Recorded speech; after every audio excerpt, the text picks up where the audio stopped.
Messieurs, dames, Tanguy Koki.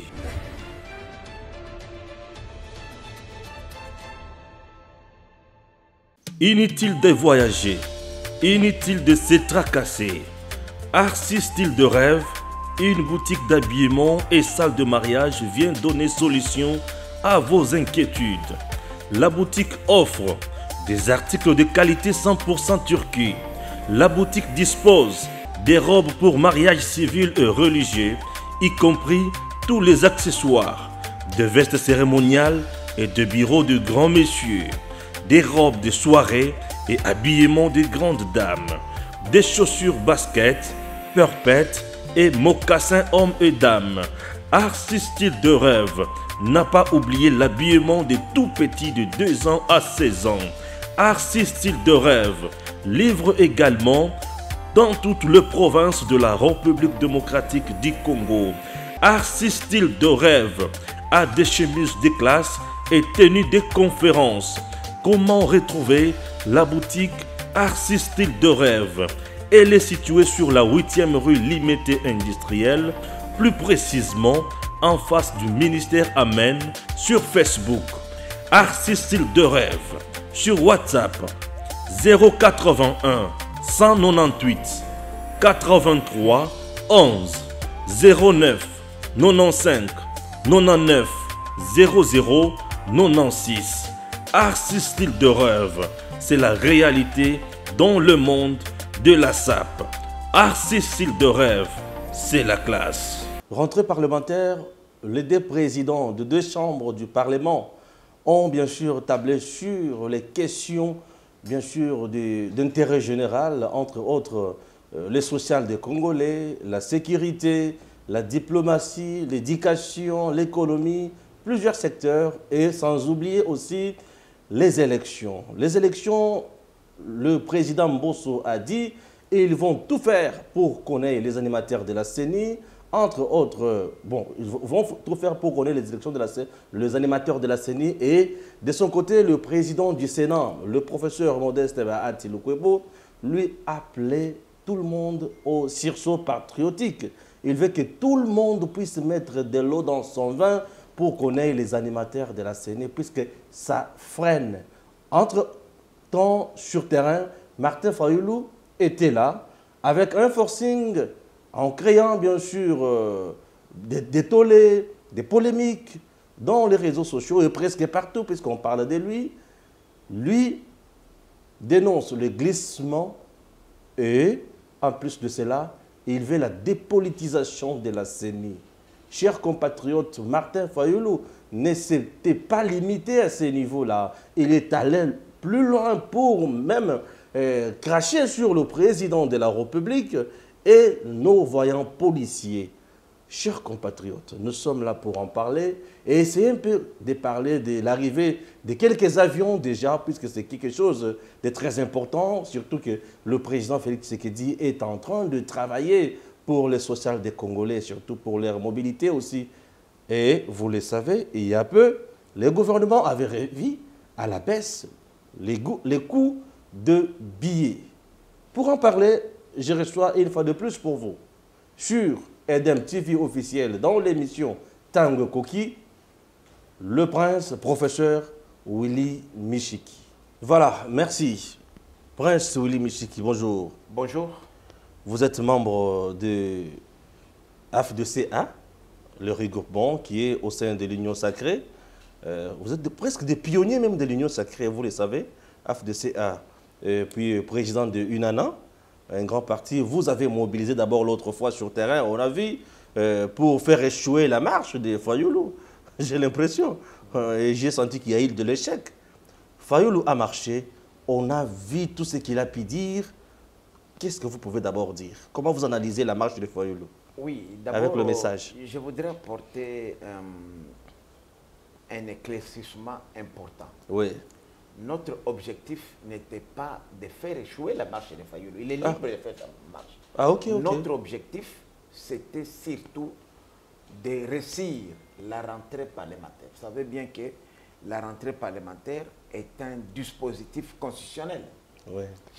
Le 15 septembre, c'est la rentrée parlementaire et la session de septembre pour nous est une session exclusivement budgétaire.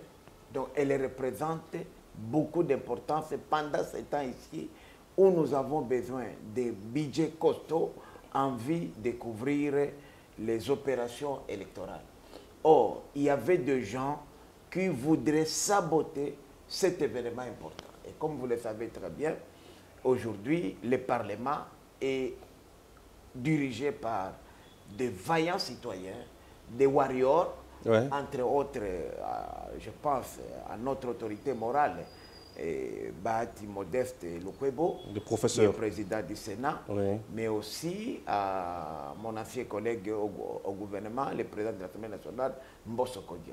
Ce sont des routinés de la politique, et pour ne pas me dire des gens qui ont une expérience avérée. Donc, et leur présence là-bas stabilise ces deux institutions de la République et ça gêne. Très bien. Les initiatives aujourd'hui parlementaires ont bâti les records de 2 décennies passées. Jamais le Parlement n'a produit autant de lois, d'initiatives que leurs prédécesseurs. Alors cela dérange les gens et on voulait même les empêcher à travailler. C'est pourquoi nous nous sommes dit que nous sommes de l'Union sacrée, nous sommes de la majorité, nous sommes de l'AFDF allié, qui est un des regroupements phares de l'Union sacrée. Nous ne pouvons pas permettre à ce que le travail qui est en train d'être abattu aujourd'hui à l'hémicycle du Palais du Peuple soit bafoué ou perturbé. C'est pourquoi nous avons dit, non seulement nous avons annulé notre marche de soutien aux institutions de la République et à la loi électorale, mais aussi nous avons dit, nous devons nous rassurer que la circulation est bel et bien normale dans la ville de Kinshasa, et surtout nous avons pris un plan, on a mis en place un plan qui consistait avec nos 80 000 jeunes de l'Union sacrée volontaire, qu'on n'a pas payé, même pas un euro, qui se sont mobilisés pour escorter chaque député et sénateur de sa résidence jusqu'à l'hémicycle. Et on a créé, comme vous l'avez vu, autour du Palais du Peuple, une toile d'araignée tranquille, puisque nous, on estime que ce n'est pas seulement le travail de la police, nous pouvons le faire.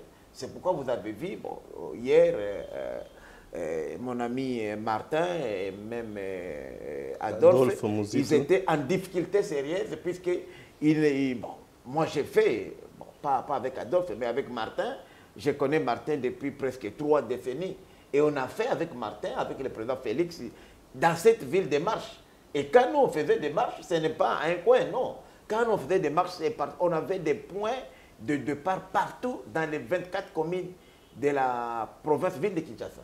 Ce n'est pas ce que Martin, moi j'ai dit, je n'ai pas reconnu. Ça n'a pas été une réussite pour Martin Fayulu? Non, mais c'est un échec cuisant. Moi je n'ai même pas reconnu Martin. Je me suis dit, parce que j'étais là depuis 4 h du matin, on faisait la ronde des 24 provinces, des 24 communes de la ville. Je n'ai jamais vu, moi j'étais vraiment écœuré, mais qu'est-ce qui ne va pas quand même? Ça m'a choqué de voir Martin à son rang quand même.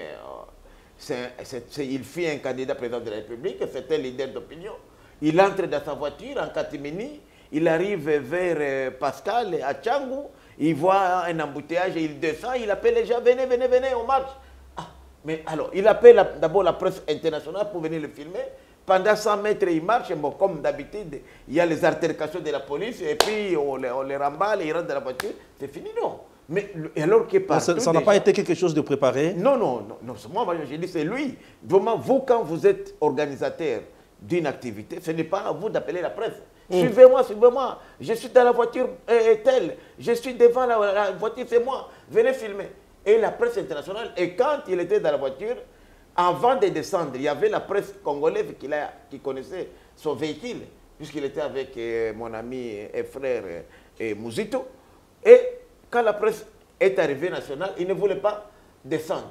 C'est quand la presse internationale est venue qu'il a descendu de la voiture et il a commencé à les appeler. Je suis là, venez. Ah, et puis, moi, ce qui m'a aussi éclairé quand même, je savais Martin, je n'ai pas reconnu sincèrement Martin, avec un langage aussi bas. Il a insulté d'abord la police nationale, parce qu'il ne faut pas oublier que la police, c'est un corps. Il peut y avoir de brebis galaises, de policiers égarés, mais c'est un corps. Mais insulter la police, puisque lui, il aspire à diriger un jour ce pays. Mais il va utiliser la même police. Il ne va pas amener en Afrique de l'Ouest une autre police qui viendrait ici pour changer notre police. C'est la même police qu'il va utiliser. Et en plus, il va dans des bassesses jusqu'à entrer dans l'intimité du chef de l'État. Si lui n'aime pas les femmes, nous aimons les femmes. Moi, j'aime aussi les femmes. J'aime les femmes. Si lui, il préfère les hommes. Si Martin Fayulu préfère les hommes. Oui, parce qu'il a dit lui n'aime pas les femmes. Il paraît qu'il aimerait les hommes. Hein, mais si lui aimerait les hommes, à se coucher avec les hommes, il ne peut pas imposer à Michiki, à Tshisekedi, à d'autres, de lui embattre les pas. Puisque ce sont vraiment des futilités pour les hommes. Et puis, les contextes n'étaient pas appropriés. Vous allez parler d'une affaire, puisqu'on sent que c'est un homme qui a perdu vraiment l'espoir, qui a pété les plombs et qui commençait même à déborder. Puisque les choses, sincèrement, je n'ai pas reconnu Martin. Vraiment, bon, je sais qu'il était dessus, mais la déception qu'il a... Il était déçu à quel niveau? Non, il était déçu puisque la mobilisation n'a pas réussi. Bon, mais lui-même a dit qu'il a la légitimité, que Félix vienne voir la légitimité puisqu'il était accueilli massivement par le peuple. Mais le problème, c'était qu'on n'a pas appelé à un meeting. C'était une marche. Et non seulement ils ont eu le kilo d'en appeler sur l'ensemble des provinces. Non, des provinces. Oui, oui. Ils ont parlé de toutes les provinces de la République. En fait, ils nous ont emboîté les pas. Mais ils ne savaient pas que nous, on s'était organisés. Puisque vous ne savez pas, Kinshasa d'abord, c'est une ville de près de 15 millions d'habitants. Ouais, ouais. Ça fait 900 km². Ouais. C'est l'une des plus grandes villes de la République démocratique du Congo et surtout de l'Afrique. Ouais. Donc, mobiliser à Kinshasa, il faut une organisation. Nous, si notre mobilisation, notre démobilisation a réussi, c'est puisque ça faisait 2 mois et demi que nous avions saisi l'hôtel de ville. Donc, on a eu le temps de préparer. Dans chaque commune, on avait des comités.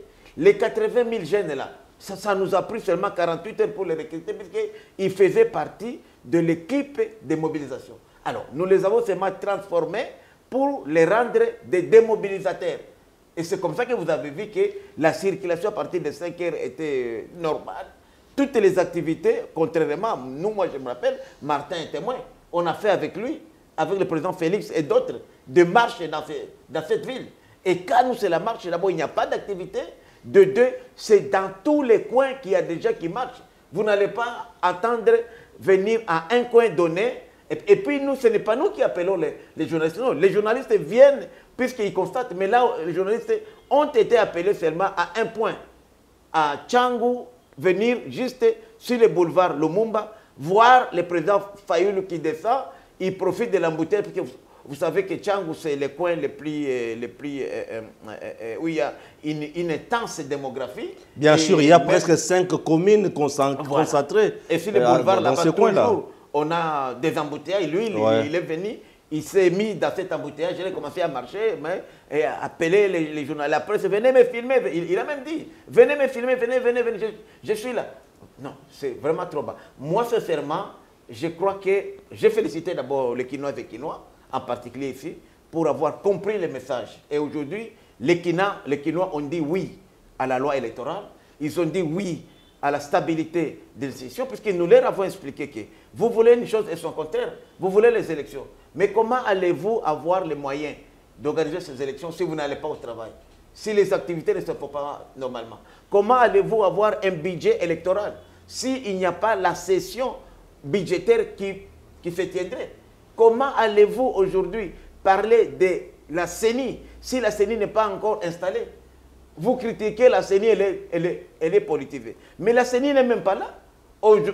La CENI qui est là, mais le corps, la charpente est déjà là. Oui, la charpente est là, mais il faut la laisser être installée. Même les projets de calendrier électoral, qui est une matière exclusivement réservée à la CENI. Et les gens de la Mouka et les Bandundu ont présenté un projet. Mais vous présentez ce projet sur base de quoi? Les projets de calendrier a une date que ça commence à partir de la mise en place du bureau de la CENI. Mais le bureau de la CENI n'est même pas là. Qu'est-ce qui dit que le bureau de la CENI ne serait pas là dans 6 mois ou 8 mois? Donc vos projections sont déjà fausses. Donc il y a vraiment de l'amalgame dans ce que les amis sont en train de faire. Et moi, nous disons qu'on ne voit pas vraiment l'opportunité de faire ce qu'ils sont en train de faire aujourd'hui. C'est du recul.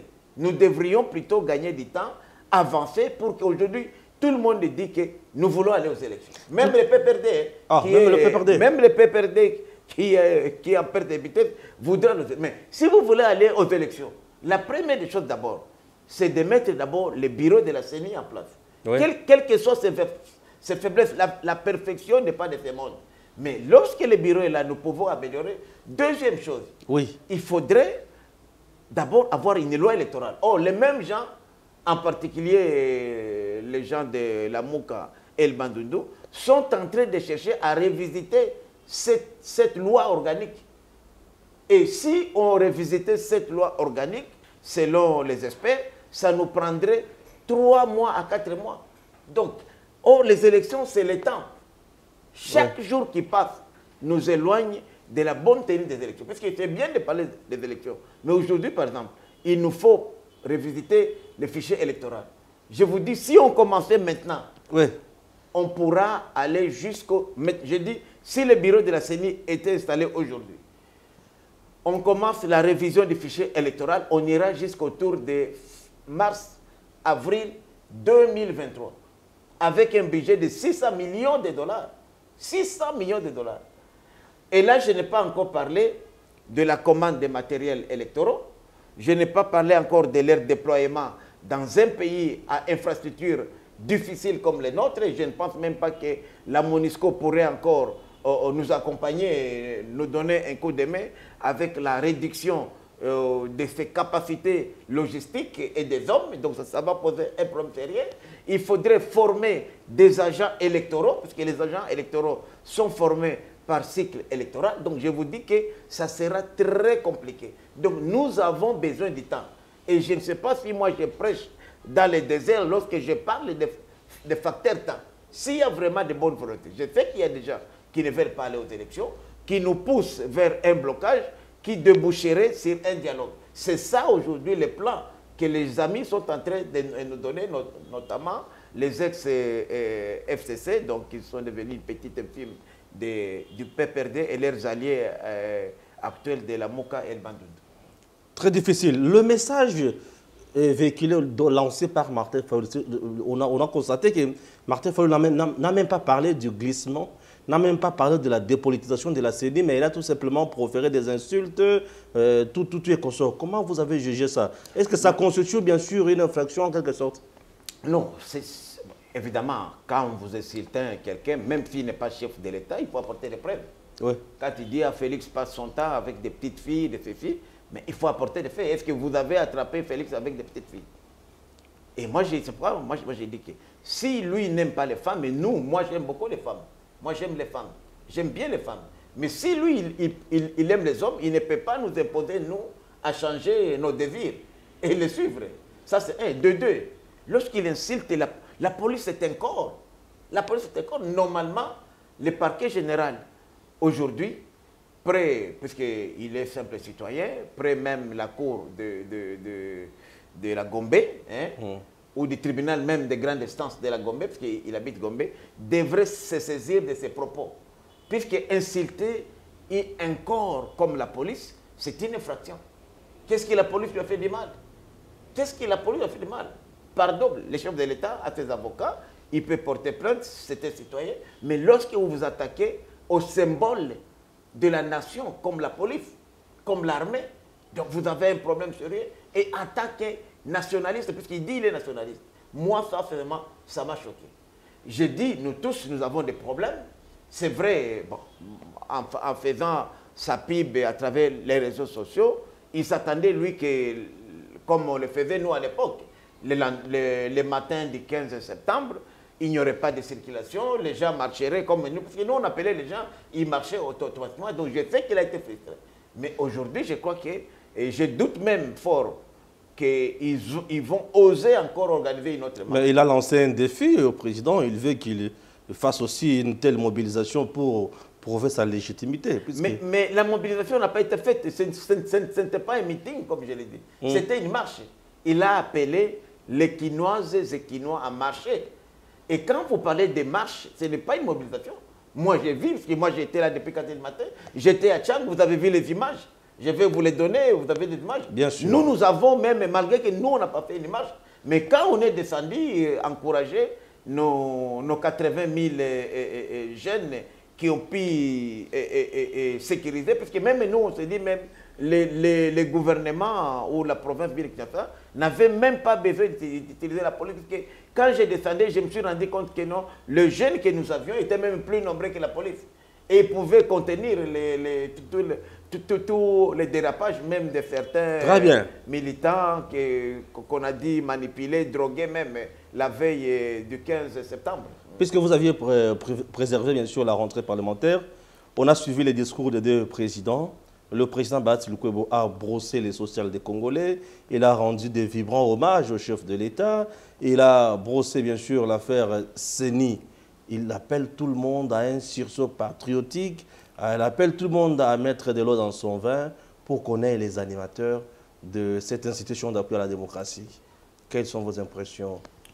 Oui, j'étais, bon, comme pendant que la rentrée parlementaire se faisait, et notamment les allocutions officielles de deux présidents, moi j'étais sur le terrain.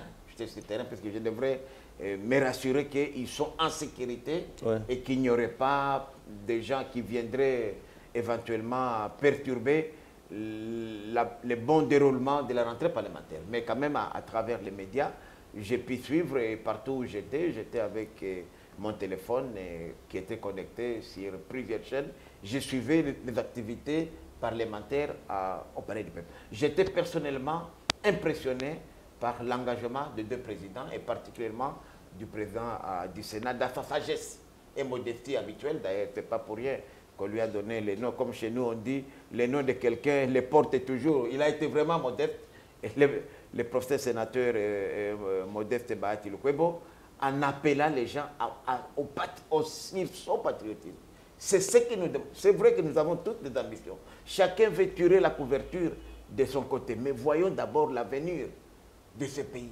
L'avenir de nos enfants, de nos petits-enfants. C'est à eux que la lourde charge et les conséquences vont tomber demain. Donc aujourd'hui, la non-tenue des élections dans les délais constitutionnels nous amènerait vers une crise éventuelle. Avons-nous besoin de ça? C'est pourquoi je reviens aujourd'hui à dire que vraiment les deux présidents se sont rabaissés à leur rang pour nous interpeller tous, chacun dans son coin, de passer nos petits intérêts, et en particulier les confessions religieuses. Si les éléments ne sont pas politisés, je crois que c'est à eux d'abord de prêcher par nous. Ce sont les hommes de Dieu. On dit toujours que les hommes de Dieu ont quand même une vertu, c'est le pardon. Nous devons nous pardonner. Et le pardon passe par des concessions. On ne doit pas rester figé sur nos positions. Et puis, s'il y a des gens, des têtes de gens qui dérangent, mais ce sont vos frères et sœurs. Il faut les pardonner et passer éponge pourvu qu'on avance. Donc moi, je crois que c'était une interpellation, que ce soit au niveau du Sénat comme au niveau de l'Assemblée nationale. Ils nous ont déjà aujourd'hui prouvé que la balle est dans notre camp. Pas seulement nous, comme citoyens, mais tout le monde devrait contribuer, faciliter à ce que les processus électoral se passe dans les meilleures conditions. C'est dans l'intérêt de la République, c'est le Congo qui gagnera, personne d'autre. Très bien, c'est le Congo qui gagnera. Bien avant la rentrée parlementaire, là, c'était le 14, le professeur sénateur Bahati Lukwebo était toujours devant le chevalier de la plume du micro. Il a donné un point de vue sur l'affaire Boukangalonzo, l'affaire dans laquelle l'un des sénateurs est poursuivi comme ancien Premier ministre. Il s'agit de Augustin Matata Pognon. Il a dit, concernant les poursuites judiciaires, le Sénat ou les bureaux jusqu'à présent est dessaisi de ces dossiers du fait que la justice n'a pas encore fait signe. Est-ce que ce n'est pas une façon ou une manière définitive de clouer ou de balancer Augustin Matata Pogno dans les mains du procureur général pour la Cour constitutionnelle et surtout que le dossier est déjà fixé pour le 25 octobre à la Cour constitutionnelle? Bon, d'abord, je dois dire que la procédure telle que prévue par les législateurs a été respectée. Ouais. Et ce n'est pas la première fois qu'on lève les immunités parlementaires d'un député ou sénateur. Ce n'est pas la première fois dans ce pays. Et comme vous le savez très bien, une institution ne peut pas bloquer le fonctionnement d'une autre. Et nous avons le principe ici, qui est d'ailleurs un principe sacro-saint, d'indépendance des institutions, mais il y a la collaboration quelque part. Oui. Pour les cas d'espèce, c'est le procureur général, près la Cour constitutionnelle, qui a sollicité la levée des immunités de Matata Pogno. Dans un nouveau dossier, je dis bien dans un nouveau dossier, qui concernait la réalisation. Très bien. Le dossier a été présenté au bureau, mais comme le Sénat était en vacances parlementaires, le législateur a prévu que ce soit le bureau qui puisse se prononcer. On ne pouvait pas convoquer une plénière extraordinaire pour ce dossier précis. Et effectivement, le bureau a écouté d'abord le procureur général qui a convaincu le bureau sur les charges ou les soupçons portés contre le sénateur Matata Augustin.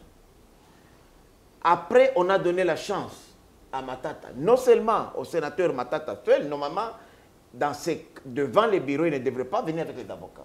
Mais pour lui donner plus de facilité, on lui a autorisé d'être accompagné par son avocat conseil, en vue d'étoffer ou d'argumenter les preuves qu'il avait déjà. Et après l'avoir écouté avec son avocat conseil, le bureau s'est retiré. Comme vous le savez très bien, ce bureau-là n'est pas seulement union sacrée, il y a aussi l'opposition. Et à l'occurrence, la rapporteure a joué. Si les 7 membres du bureau, 6 seulement étaient présents. Je crois que le deuxième vice-président du bureau était en déplacement. Mais les 6 membres du bureau, à l'unanimité, après avoir été convaincus par les preuves données par le procureur général Moukoko près la Cour constitutionnelle, après avoir entendu longuement leurs collègues ainsi que son avocat conseil, ils ont tous décidé d'élever à l'unanimité les immunités de Matata Pogno. Mais je dois préciser ici à tous ceux qui nous suivent, notamment les téléspectatrices et téléspectateurs, parce que c'est une vidéo, pour leur dire que le fait de lever les immunités d'un parlementaire ne signifie pas qu'il est d'office condamné. Non, pas du tout. C'est la loi, puisqu'on ne peut pas poursuivre, sauf en cas de flagrance, qu'on peut se saisir d'un parlementaire et les mettre à la disposition de la justice. Mais la loi a prévu qu'on peut lever ses immunités pour lui permettre de pouvoir se défendre. Et comme vous le savez très bien, le procureur général poursuit en charge et en décharge. Et pour les cas d'espèce de l'honorable Matata Pogno, on a poursuivi, c'est vrai, après la levée des immunités, il a été entendu par le PG, Moukoko, et à l'issue de cette confrontation, le procureur général a classé les dossiers sans suite. Donc, il a déchargé Matata de toutes les poursuites à ce qui concernait les dossiers zaïranisation. C'était fini. Mais il y avait un autre dossier qui attendait, puisque le PG, dans son office, avait un autre dossier de Boukangalot. Ouais. Il lui a dit, venez collaborer, puisque la loi lui donne aussi les droits de pouvoir l'entendre sur les dossiers Boukangalos.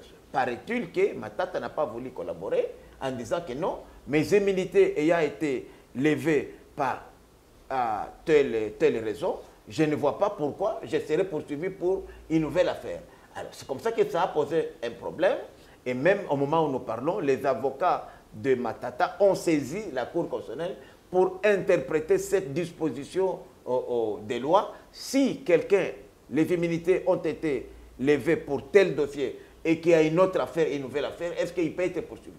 La Cour constitutionnelle, au moment où nous parlons, ne s'est pas encore saisie de la dossier. Mais comme le PG avait déjà les dossiers Bukangalozo avec des charges ou des soupçons, puisque jusque-là, Matata Pogno est présumé être innocent, il a ficelé le dossier et il a fixé à la Cour constitutionnelle. Et effectivement, la date est prévue, c'est prévu pour le 25 octobre. Mais je dois dire, pour les cas d'espèce, le bureau du Sénat n'y est pour rien. Le bureau du Sénat, ça pouvait être même Matata, président du Sénat, ou membre de ce bureau-là, puisque le bureau du Sénat n'a fait que son devoir. Puisque ne pas le faire, ça bloquerait le fonctionnement d'une autre institution, et même le bureau pourrait même être traduit devant la Cour constitutionnelle, non, la Cour de cassation, pour obstruction à la justice. C'est une infraction. Or, le Sénat, qui est la chambre de la sagesse, ne peut pas être aujourd'hui accusé d'obstruer le fonctionnement de la justice. Très bien. Puisqu'on parle de la justice, Eteni Longondo, libéré provisoirement après avoir été placé sous mandat d'arrêt provisoire, l'homme de provisoire. Et il y a polémique. On dit que c'est l'état des droits sélectifs, puisqu'il y a d'autres personnes qui ont sollicité la liberté provisoire, on n'a jamais accordé. Et pour Eteni, on dit que c'était juste de la poudre aux yeux. Bon, d'abord, c'est les magistrats instructeurs est habilité à apprécier les cas. Pour les cas d'espèce, je sais que Eteni Longondo était poursuivi pour détournement. Oui. Or, il y a en droit ce qu'on appelle la collaboration, la coopération avec la justice. Si vous êtes poursuivi et que vous collaborez avec la justice, d'abord vous passez par les aveux et vous acceptez de réparer, c'est-à-dire que de restituer ce dont vous êtes accusé, avant que les dossiers ne soient fixés, le procureur général, ou pour dire pour les cas d'espèce, les magistrats instructeurs, a le pouvoir de vous décharger de poursuites qu'il avait engagées contre vous. Okay. Il a aussi, compte tenu de votre souplesse, de votre collaboration, il peut vous accorder une liberté provisoire. Mais une liberté provisoire ne signifie pas que vous êtes libre. Regardez pour le cas de Matata. Oui. Matata devrait être en prison, normalement. Bien sûr. Mais Matata, on a accepté de le garder et de le mettre en résidence surveillée. Être en résidence surveillée et être en liberté provisoire, il n'y a pas de différence. Donc c'est l'appréciation du magistrat instructeur. Mais si l'affaire est déjà fixée, le magistrat est dessaisi, c'est la cour ou les tribunaux, ce sont les cours ou les tribunaux qui pourraient maintenant décider. Donc pour les cas d'espèce, moi je ne comprends pas pourquoi les gens sont agités pour cette liberté provisoire. Surtout que si les conditions étaient réunies, quelqu'un qui est gravement malade, dont sa vie est en danger, il peut bénéficier d'une liberté provisoire en vue de se faire soigner. Oui. Mais il faudrait que les rapports médicaux puissent réellement les confirmer. Matata Pogno l'a prouvé, l'a dit que même son avocat l'a prouvé qu'il était malade du fait qu'il a été empoisonné. Il a demandé la liberté, il a demandé qu'on lui accorde juste la chance d'aller se faire soigner. On a refusé et bref, il a conclu qu'il est prisonnier politique. Bon, je ne pense pas que Matata peut aujourd'hui être... Maintenant, il n'est pas poursuivi pour un délit politique. Tout le monde connaît les désastres de Bukangalozo. Il peut être innocent. Moi, je ne dis pas que Matata est fautif ou bien incriminé d'office. Il peut être innocent. Mais c'est à lui de prouver son innocence.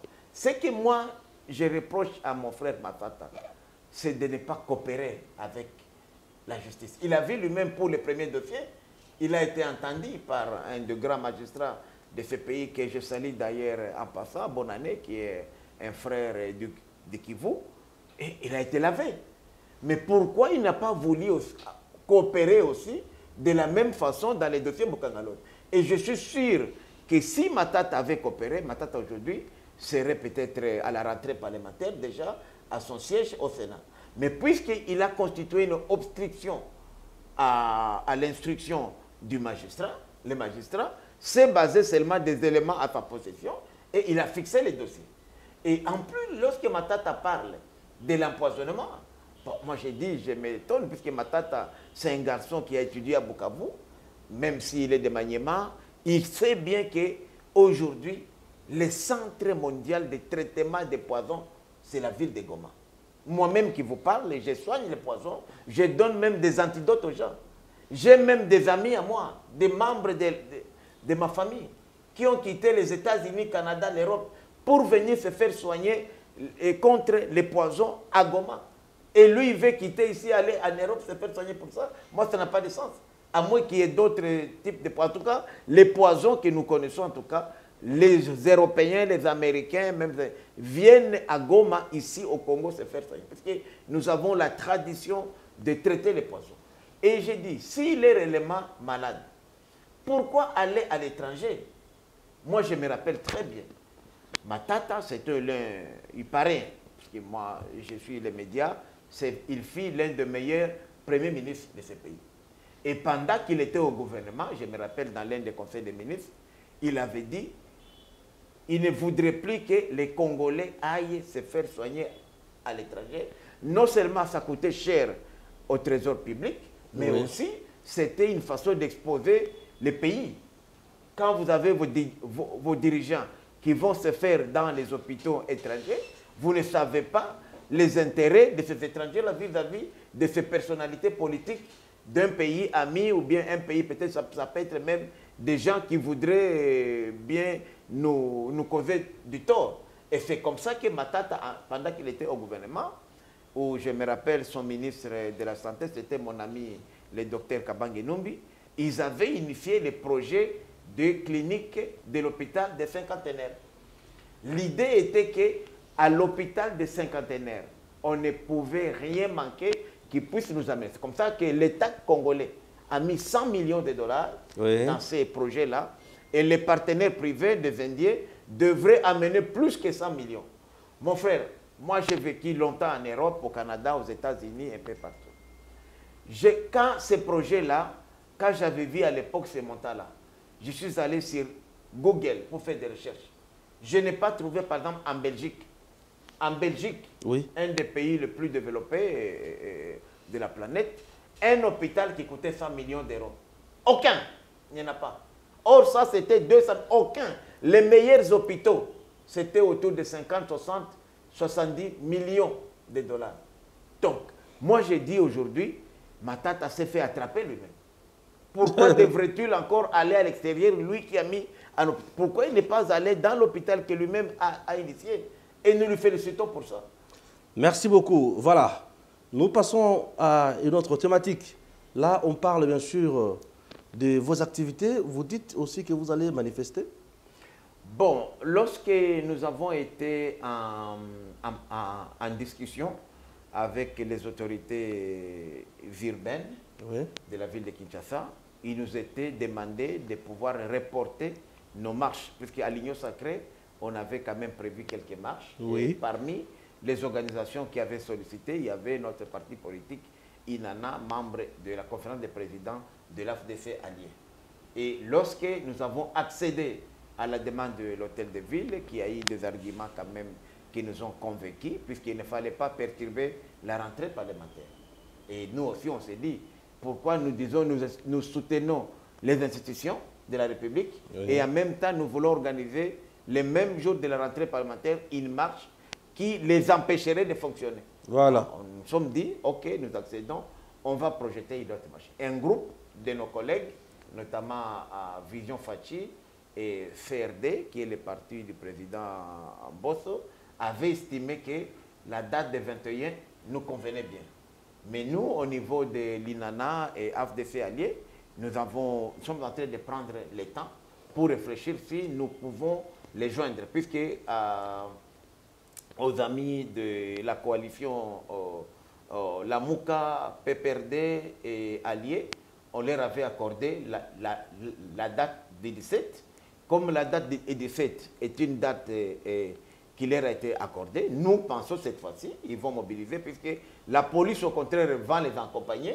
Ils ne vont plus faire, comme on a connu récemment, des marches en catimini, profiter des embouteillages pour s'y plonger et appeler la presse internationale pour venir les filmer. Donc maintenant, les 17, c'est pour eux. Donc nous, pour les 21, pour l'AFDC allié, nous nous réservons encore pour être impliqués. Mais si les amis retenaient cette date-là, nous allons voir avec eux. Mais pour le moment, ce n'est pas encore dans notre agenda. Très bien. On voudrait bien, on n'est pas connaître ce que la Mouka et les Bandundu et ses alliés du PPRD ont connu. C'était vraiment un fiasco. Nous voulons avoir suffisamment de temps parce que nous sommes, moi personnellement, je suis expert dans l'organisation des marches. C'est pourquoi vous avez vu, les amis, ils ont échoué puisqu'ils ne connaissaient pas les décisions de classe. Kinshasa, ce n'est pas n'importe quelle ville. Hein. On parle de ces grands ministères aujourd'hui. Ministère d'État, ministre d'État en charge de portefeuille.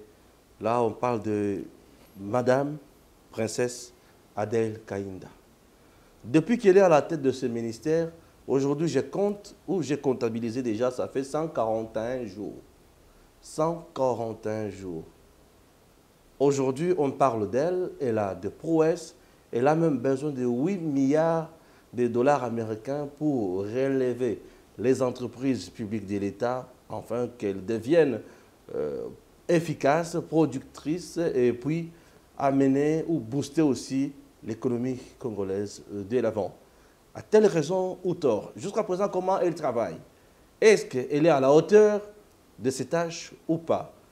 Elle promet une question ou plusieurs, avec plusieurs sous-questions que le prince Willy Michiki va devoir répondre. Vous avez la parole. Oui, merci pour avoir abordé ce sujet, Oui. puisque ici nous parlons de l'économie. Très bien. Du pays. Et quand on parle de l'économie du pays, c'est notre avenir, nous tous. Très bien. Malheureusement, vous, journalistes congolais, la plupart des débats, vous les concentrez plus sur les débats politiques que moi, j'estime improductifs et même infertiles. Il faut organiser des débats économiques, c'est important. L'avenir de ce pays, des débats sociaux, pour savoir qu'est-ce que nous réserve, comment nous allons préparer l'avenir de demain. Et pour les cas, c'est la première fois. Vous savez, moi j'ai été 8 fois au gouvernement, donc j'ai été 8 fois remanié. Quand je parle de mes collègues qui sont aujourd'hui au gouvernement, je sais de quoi je parle. Et Madame Adèle Kaïnda est un oiseau rare de ce gouvernement. Oiseau rare. Un oiseau rare, puisque ce ministère des portefeuilles a connu l'accompagnement de la Banque mondiale, particulièrement avec l'appui des COPIREP, de plusieurs organisations, de l'Union européenne, de la BAD, mais jamais on n'a réussi à décortiquer les problèmes du portefeuille de l'État. Vous savez, aujourd'hui, je peux illustrer ça par un cas. Lorsque vous prenez toutes les entreprises publiques de l'État, elles ne contribuent même pas à 20% au budget de l'État. Alors que moi, je me rappelle, oui, lorsque j'étais au gouvernement de Mobutu, 80% du budget de l'État, à notre époque, était financé par une seule entreprise publique de l'État, en l'occurrence la GECAMINE. La GECAMINE. La GECAMINE seule là. 80%. 80%. On ne connaissait même pas la DGI, à l'époque OFIDA, DGDA aujourd'hui. Tout ça, on ne connaissait même pas. Alors qu'ailleurs, le budget de l'État est financé en majorité par le paiement d'impôts et fiscs. Donc, on peut appeler ici, normalement, c'est la DGI qui devrait le faire. Puisque les gens ne comptent plus sur les recettes de la douane. C'est vraiment minime. En Europe, parfois, les recettes des douanes n'atteignent même pas 5 à 10%. D'ailleurs, il y a la plupart des temps, la plupart des produits ne payent plus. Oui. C'est plutôt la production intérieure. On exporte, c'est ça qui ramène des devises au pays. Donc, je crois que les réformes que l'excellence Kaïnda Adèle a commencé aujourd'hui, c'est l'espoir du Congo. Elle a chiffré ça à 8 milliards de dollars. Peut-être quand on parle ici au Congo, 8 milliards de dollars, nous venons des budgets de 8 milliards. C'est la première fois depuis qu'on a accédé à l'indépendance que ce pays aura atteint un budget de 10 milliards avec le gouvernement de Warrior. Moi, je dis qu'avec l'ingéniosité que Madame Excellence Kainda a, ces 8 milliards pourraient être aujourd'hui réunis. Comment ils vont être réunis? Je prends une entreprise comme l'ONATRA. Ok. La plupart d'immeubles ici, même là où je suis ici à Gombe, au siège de mon parti où nous nous trouvons aujourd'hui, appartiennent à l'ONATRA. Ouais. Rien que le patrimoine immobilier de l'ONATRA aujourd'hui, la seule entreprise pourrait déjà réunir 2 à 3 milliards de dollars. L'ONATRA est représenté dans 17 provinces de la République sur les 26. Okay. Et dans les 17 provinces, l'ex-ONATRA, qui est aujourd'hui la SCTP, a des immeubles. Et ce qui est grave aujourd'hui, ce sont des privés qui s'enrichissent de biens immobiliers de l'ex-ONATRA. Pour les cas d'espèce aujourd'hui, la loi est claire. La gestion des ports revient exclusivement à l'ONATRA. Qu'est-ce que l'ONATRA a fait, l'ex-ONATRA?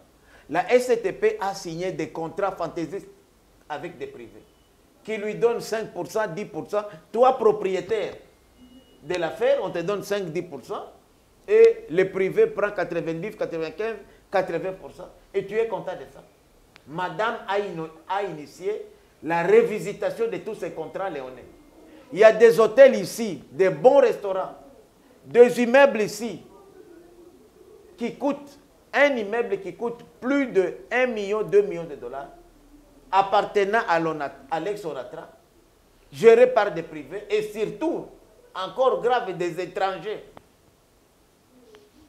Et l'ONATRA est là en train d'être incapable même de payer. Pourquoi un privé comme l'EDIA peut aujourd'hui organiser les systèmes de décharge, de manutention, alors que l'ONATRA, qui est une structure de l'État, a les mêmes moyens?